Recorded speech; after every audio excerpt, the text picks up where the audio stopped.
Madrugada marcada por rebelião. Detentos ateiam fogo em colchões em presídio de Nanuque.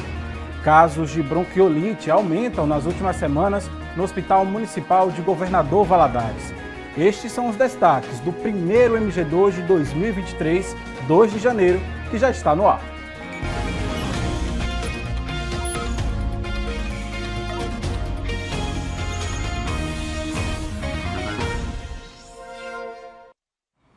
Boa noite para você. Um princípio de motim foi registrado na madrugada de hoje no presídio de Nanuque. Ao vivo, eu vou conversar com o repórter Gustavo Pego, que tem mais informações sobre o assunto para a gente. Gustavo, boa noite para você. Como é que aconteceu esse motim e se houve feridos?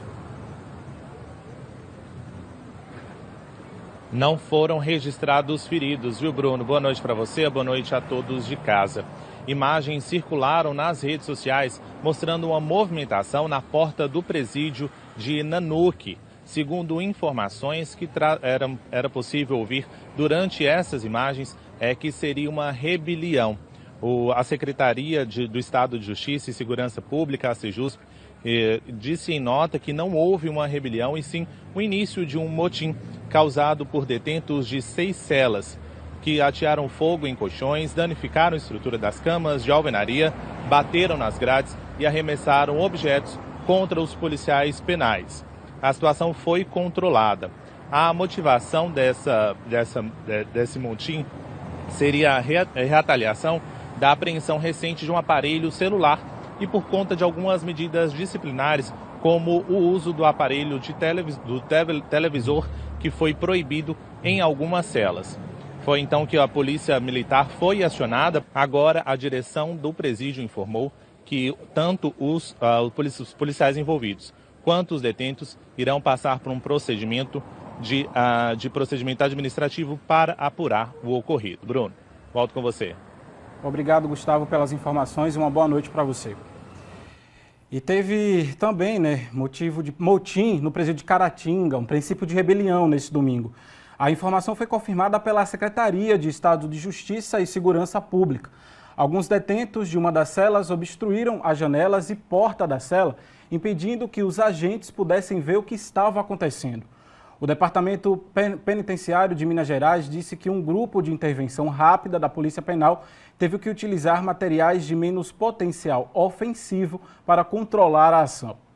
A direção do presídio de Caratinga abriu um procedimento interno para apurar o caso, tanto criminalmente quanto em relação aos danos provocados.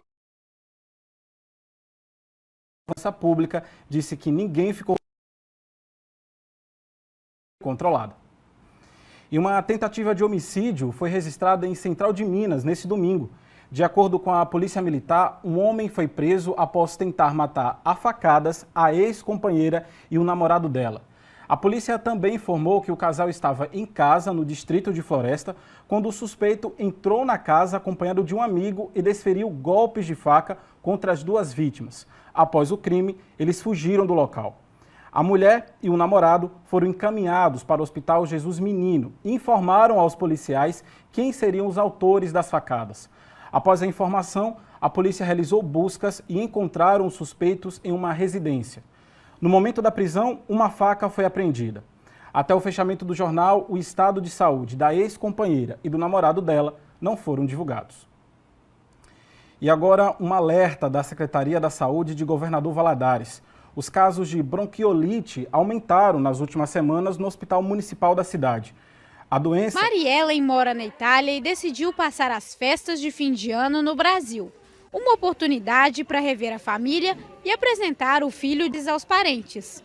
Mas ela não imaginava que teria um grande susto. O pequeno Igor teve dificuldade de respirar. Ele nunca tinha tido nenhum tipo de doença respiratória, nenhum tipo de problema, febre alta. É uma criança muito saudável que mama ainda no peito e se alimenta com todo tipo de alimento na Itália e no Brasil. E isso me preocupou, porque ele não estava mais querendo comer nada. Ele estava tendo essa tosse forte e mesmo estando aqui no calor, porque na minha imaginação eu chegaria aqui e ficaria tudo bem, sem nenhum tipo de problema com relação à saúde dele. Após levar o bebê ao médico, ele foi diagnosticado com pneumonia e precisou ficar internado. A gente realmente não esperava, eu não estava pronta para isso. A gente veio para... É a primeira vez que ele veio no Brasil para conhecer o vovô e a vovó, os tios e tudo. E foi um susto para a gente, porque a gente, primeiramente, como mãe, a gente não quer que a criança nunca adoeça. E segundo, ter que se encontrar internada, que ele nunca teve essa necessidade até hoje, em 11 meses, foi um susto. Foi um susto realmente. Nós, como pais, eu e meu esposo somos pais bem tranquilos, mas não vou negar que a gente assustou sim. Além da pneumonia, o Hospital Municipal de Valadares registrou um aumento no número de doenças respiratórias. Entre elas, a bronquiolite, uma infecção dos bronquíolos do pulmão causada por vírus.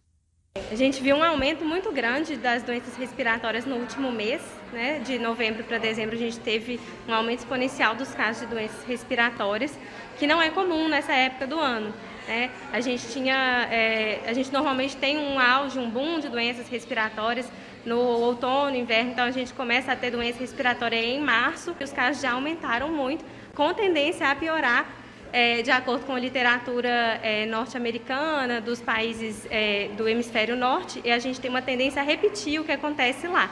Somente no mês de dezembro, a ala de internação infantil do Hospital Municipal de Governador Valadares recebeu 65 pacientes com bronquiolite. São 50 crianças a mais que o mês de novembro.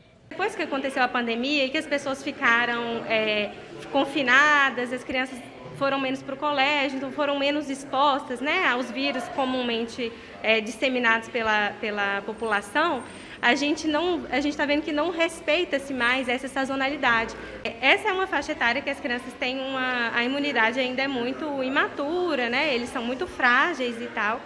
E a bronquiolite é uma doença viral, ela não tem um tratamento específico. Então, o que a gente pode fazer para a bronquiolite, para a gente não ter causa, para a gente evitar e fazer o melhor para os meninos, é tentar evitar mesmo deles pegarem. Porque é uma evolução muito incerta. A gente tem alguns bebês que vão precisar só de lavar o narizinho em casa.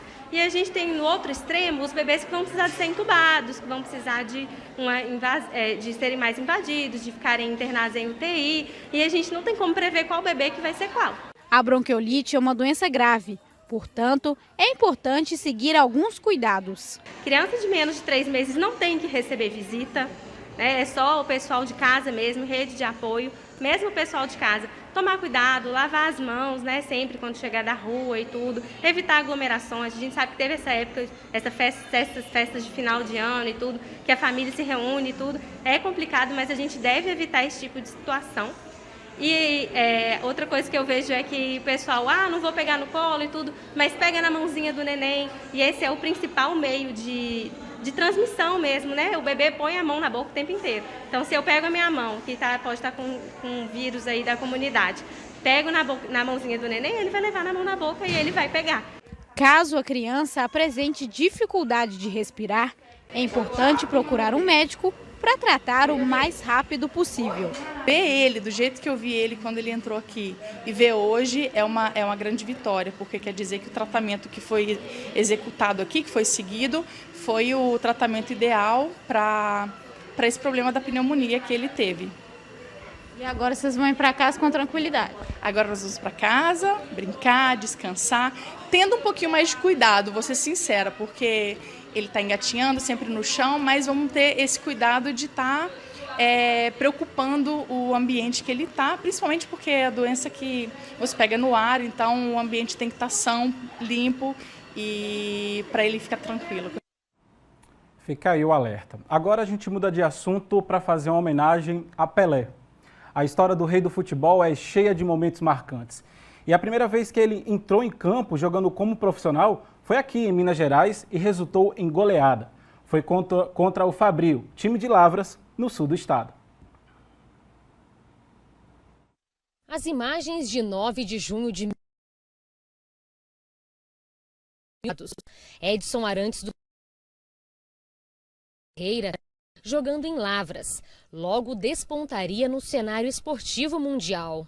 Pelé, com 16 anos, fez a primeira partida como profissional em Minas Gerais, aqui no campo do Fabril Esporte Clube, time fundado em 2 de setembro de 1932.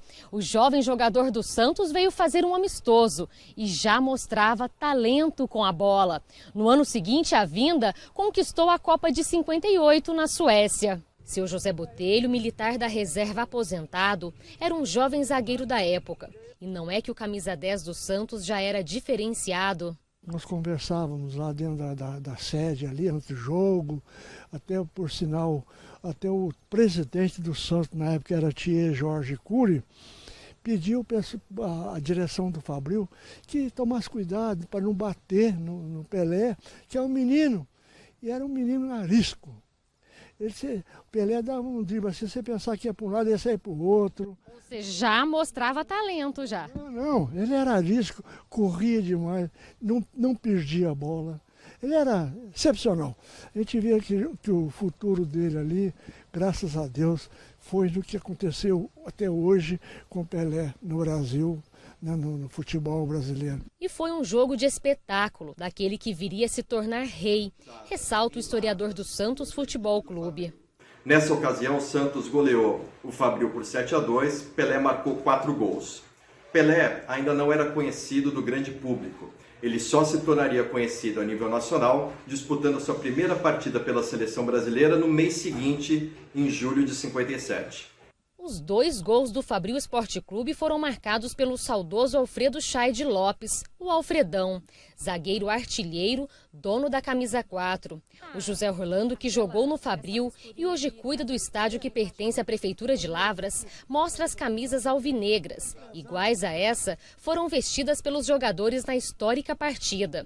O Fabril, que em 1988 se sagrou campeão mineiro do interior, título mais importante do clube, tinha já a difícil missão de encarar Pelé e companhia.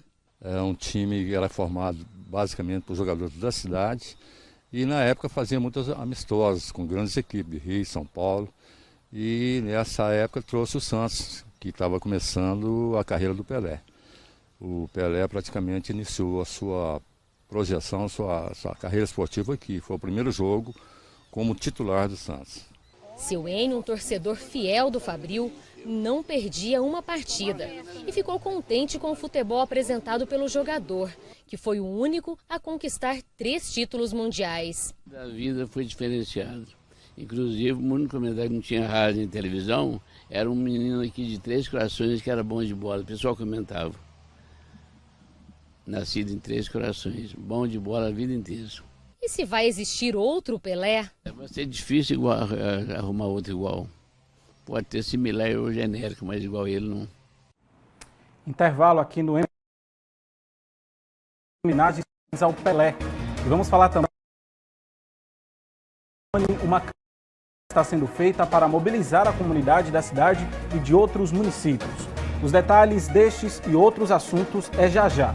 Agora são 7h24.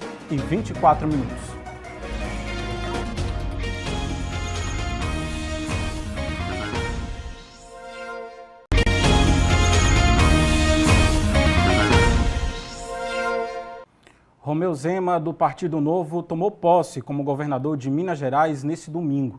O governador reeleito prometeu melhorias em vários setores e garantiu que vai ter uma relação mais próxima com os parlamentares neste segundo mandato.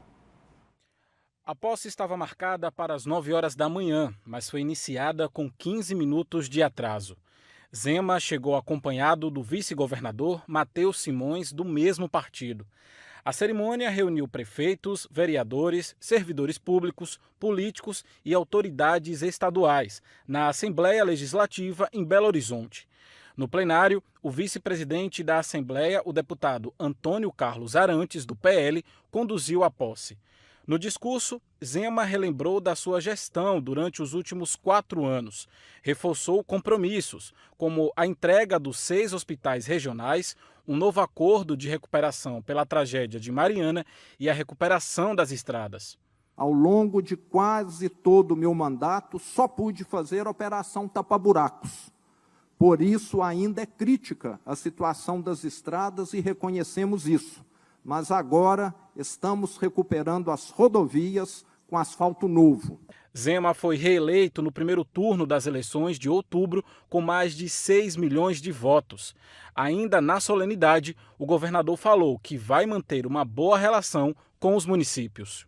As prefeituras e o Estado são sócios.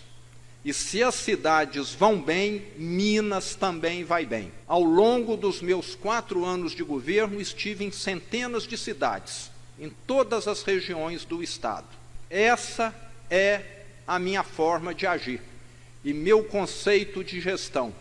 O Banco Central atualizou as novas regras do PIX.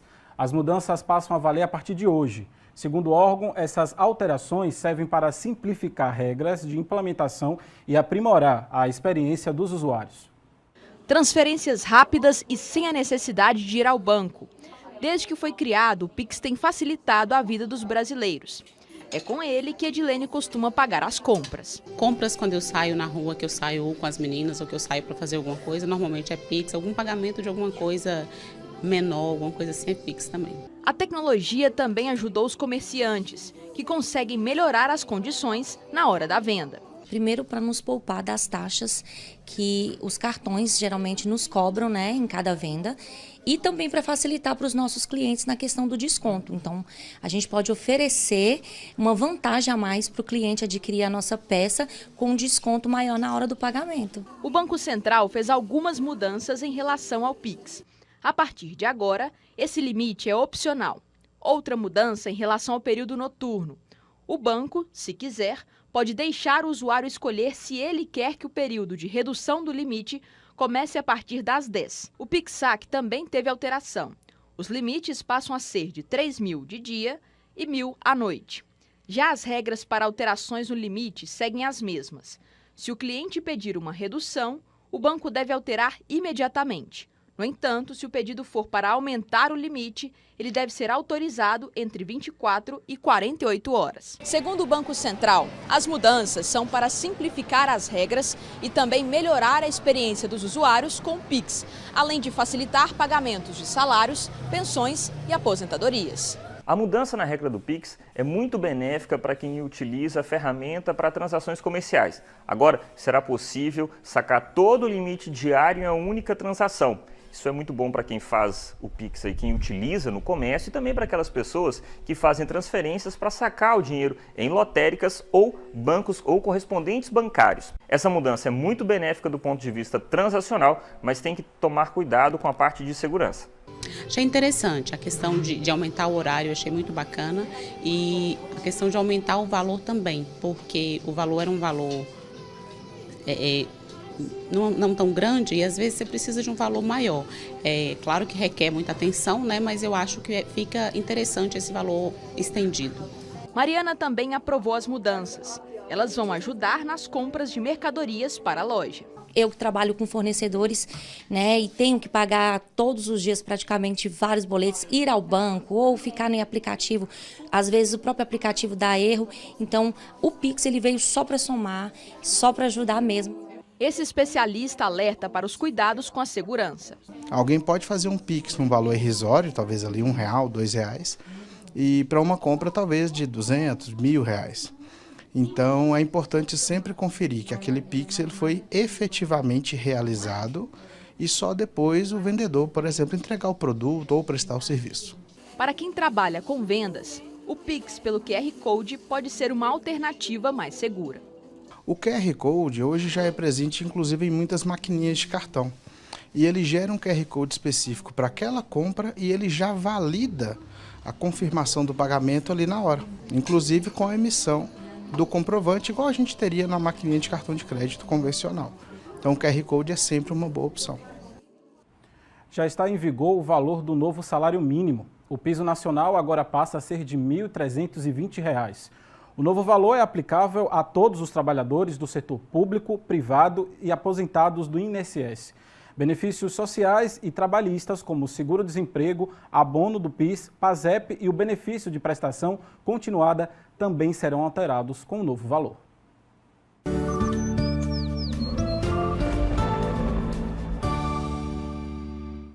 E chegou a hora da previsão do tempo aqui no MG2. A terça vai ser de sol e aumento de nuvens pela manhã. Tem previsão de chuva em algumas cidades, mas vai ser em forma de pancadas e passageiras no período da noite. Em Governador Valadares, amanhã deve fazer 34 graus e pode chover 5 milímetros. Vamos ver agora a previsão para outras cidades da nossa área de cobertura. Aqui em Marilac, as temperaturas vão variar entre 22 e 36 graus. Em Aimorés, vai variar entre 32 e a mínima vai chegar aos 20 graus. Em Ipaba, as temperaturas vão ficar entre 34 e 21 graus. Em Manhuaçu, as temperaturas vão ficar entre 34, 29 e 18 graus. E em Inhapim, 29 e 17 graus. Agora a gente vai mudar de assunto para falar de doação de sangue. Os centros de captação sempre fazem alerta para chamar mais doadores. A demanda é alta e as captações nem tanto. Mas nesta época do ano, a situação fica ainda pior. Muitos doadores de férias deixam de doar e o número de pessoas que necessitam de sangue aumenta, por conta dos acidentes nas estradas que aumentam com as férias. Por isso, em Teófilo Otoni, uma campanha está sendo feita para mobilizar a comunidade da cidade e de outros municípios. 1,4% da população brasileira doa sangue. Em período de férias ou feriados prolongados, o estoque do banco de sangue cai significativamente. Isso porque a demanda aumenta nas emergências dos hospitais e as doações diminuem. Para manter um número de bolsas suficiente, são realizadas campanhas durante todo o ano. Mas antigos e novos doadores são convocados nessa época e muitos têm comparecido. A gente teve sim que apelar para a comunidade para que ela viesse doar, porque a gente estava no início de novembro com os estoques muito baixos, né? A gente teve muita dificuldade para atender os pacientes internados, mas a sociedade, ela acatou o nosso apelo, veio doar sangue, né? A gente conseguiu reverter aquele quadro de escassez de sangue que a gente tinha. É a primeira vez que eu estou aqui doando sangue, é muito bom estar doando sangue porque está ajudando ao próximo. Sou motorista de táxi de Ouro Verde de Minas e traz o pessoal da assistência social da Igreja Assembleia de Deus. É um projeto que o Mário Peroba tem, de estar trazendo o pessoal, juntando lá na cidade de Ouro Verde para doar sangue. Eu faço parte desse projeto e muitos outros que fazem parte desse projeto e trazem para o Hospital Santa Rosália para doar o sangue aqui para salvar as vidas. Doar sangue é um gesto nobre e solidário. O processo é rápido, simples e seguro. Para doar é preciso ter entre 16 e 59 anos, pesar no mínimo 50 quilos e estar bem de saúde, além de portar documento de identidade oficial com foto. Hoje eu estou aqui especialmente para doar pela Escola Adventista e principalmente, acima de tudo, para salvar uma vida, né? Cada pessoa adulta tem em média 5 litros de sangue no organismo. Em cada doação, são retirados até 450 ml, que podem salvar até 4 vidas. Já tem muitos anos que eu dou sangue, já tem mais de 20 a 25 anos e não dói nada. As pessoas que querem doar, tá bem de saúde, vem tranquilo, que aqui o atendimento é ótimo. Comecei lá em Belo Horizonte, vim para cá doando sangue, continuo doando sangue e é tranquilo. Depois de passar pela triagem, o doador é encaminhado para essa sala. Todo o processo demora cerca de 40 minutos. Está com a mãe internada no hospital e veio doar sangue pela primeira vez. Estou fazendo a doação, né? É um ato assim que não dá para descrever o fato de você doar. Estou com a minha mãe internada, precisando, é paciente oncológica. E embora a tipagem sanguínea não seja a mesma, mas o tipo do amor é um só, universal, e tenho certeza que vai estar ajudando outras pessoas e é o mais importante. Tá aí um gesto muito bonito. E quem quiser também agendar as doações em Teófilo Otoni, pode ligar para o DDD 33 3529 1618 ou ir até a rua Doutor Onofre, número 575, no centro. Fica anexo ao Hospital Santa Rosália. E a gente volta a falar agora sobre o Pelé. Desde o dia da morte do maior jogador de futebol do mundo, a cidade onde o rei nasceu não para de homenagear o ídolo. Aos pés do rei, muitas flores. Um registro com a estátua também não pode faltar. Esse casal veio de Belo Horizonte para se despedir do gênio da bola aqui na terra onde ele nasceu. Está aqui para dar o último adeus, mesmo que seja simbolicamente numa estátua, né, de 3 corações, e tive o prazer de conhecer a cidade. O velório de Pelé acontece nesta segunda-feira em São Paulo, na cidade de Santos. Mas nem todos os fãs têm a oportunidade de ir até lá para dar adeus ao rei. Por isso, turistas e quem é aqui de Três Corações aproveitou o dia de hoje para prestar as últimas homenagens. Ivanilda joga futebol desde a adolescência e fez questão de vir homenagear o ex-jogador. Afinal de contas, é uma inspiração para ela como atleta. Ele está sempre presente, né? No futebol feminino, masculino, né? Não deixa de ser uma inspiração também, né? Com certeza, não deixa. Já fui à casa dele, já visitei. E né, que nosso rei descanse em paz. Será sempre eterno em nossos corações. A casa na rua Edson Arantes do Nascimento, número 1000, é o endereço mais visitado desde a morte de Pelé. Só nesta segunda, mais de 300 pessoas passaram por aqui. José veio de pertinho, da cidade de Varginha, e trouxe a família para conhecer o início da trajetória do rei. Estou aqui de passagem, vim trazer meu neto aqui para poder visitar a casa do Pelé. Nós estamos aqui de passagem. Para a gente é uma surpresa muito grande. Meu neto, como gosta muito de futebol, fizemos questão de estar passando por aqui hoje. Ainda não conhecia a Casa Pelé? Não, eu conhecia, assim, já tinha visto em outras redes sociais, só que eu gostaria de vir aqui para ver pessoalmente mesmo. E o que você está achando? Eu achei legal, eu achei muito tudo certinho, parece muito com a Casa Real, que realmente era onde ele morou. O prefeito de Três Corações, que foi até Santos para participar do velório de Pelé, disse em entrevista à Rede Globo que vai construir um novo monumento em Três Corações, em homenagem ao rei do futebol. Já está muito bem encaminhado, inclusive com ordem da família, assinado por todos. O Pelé fez por Três Corações o que nenhum outro tricordiano fez e fará. Este homem consagrado por todos os povos do mundo inteiro, o ícone no campo do futebol, da bola, artista, o mundo inteiro se rende a essa glória humana que a natureza deu ao Pelé. E, de certa forma, vai ficar eternizada no coração de cada brasileiro, de cada homem que teve o prazer de conhecer um pouco da história de Pelé. Pelé realmente merece todas as homenagens. E um novo ano começou e com ele o desejo de dias melhores, paz, saúde e esperança. Esperança que pode vir com a chegada de uma nova vida, não é mesmo? É o caso da Suíla Aparecida da Silva e do Valdeir Silva de Souza, os pais do pequeno Gustavo. Gustavo é o primeiro bebê nascido em 2023 em uma maternidade de Manhuaçu. Gustavo nasceu aos 3 minutos desse domingo, 1º de janeiro. A gente vê aí na foto Gustavo e os pais com a equipe do hospital em Manhuaçu. A gente aproveita para desejar a todos um feliz ano novo e um 2023 repleto de felicidades. E terminou o MG2 desta segunda-feira. Outras notícias da nossa região em nossa página na internet, g1.com.br/Vares. E também amanhã em nossos telejornais. Uma boa noite para você e a gente se volta amanhã.